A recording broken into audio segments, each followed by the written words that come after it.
त मौला जा करमन हा चाहे ॾींदो वञो मौला जा करम आहिनि जो वीहनि जिरेबन बनीअ जो पाण मालिक आहे। बाक़ी कादन ते त मौला जा करमन बाक़ी त कादन ते मौला जा करमन वीहनि कहिड़े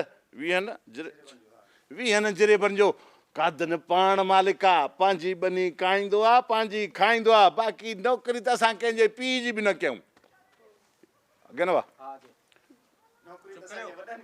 हा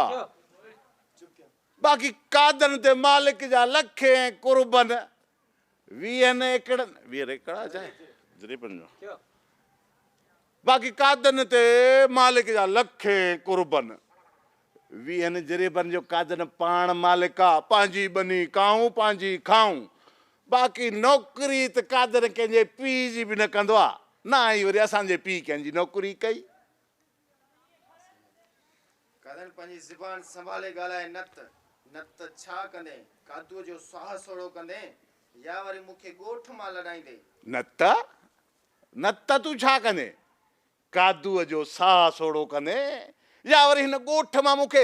लॾाए छॾींदे हा मां वॾे वात ऐलान थो कयां त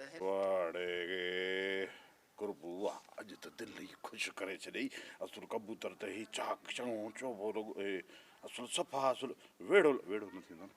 ज़हर थी वई ज़िंदगी ड्रामे जी 218 किस्त में छा थियण वारो आहे नाज़रीन उहो मां अव्हांखे ॿुधाईंदुसि छो त मुंहिंजो कमु ई अव्हांखे अपडेट ॾियणु आहे। बहरहाल हिकु नई ख़ुशीअ जी ख़बर अव्हांखे ॿुधायां त ज़हर थी वई ज़िंदगी ड्रामो जेको असांजी HD TV यूट्यूब चैनल ते हली रहियो आहे हर जुमे जी शाम 7 बजे हिन ड्रामे जी चौथीं किस्त हली चुकी आहे ऐं 5हीं किस्त ॾिसण विसारींदा सिर्फ़ु ऐं सिर्फ़ु असांजी HD TV यूट्यूब चैनल ते ऐं जेके दोस्त चाहिनि पिया त असां बि टैलेंटेड आहियूं असांजे अंदरि बि सलाहियत आहे असां बि पंहिंजनि वॾनि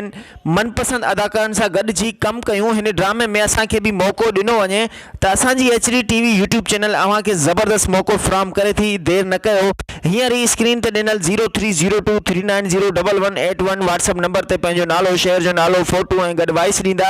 त भाऊ असां बि हिन ड्रामे में कमु करणु चाहियूं पिया जेकॾहिं अव्हां सलाहियत याफ़्ता हूंदा टैलेंटेड हूंदा त अव्हांखे ज़रूरु मौक़ो मिलंदो ॾिसण ऐं विसारींदा ज़हर थी वई ज़िंदगी सिर्फ़ु ऐं सिर्फ़ु असांजी HD TV यूट्यूब चैनल ते। अल्लाह हाफ़िज़।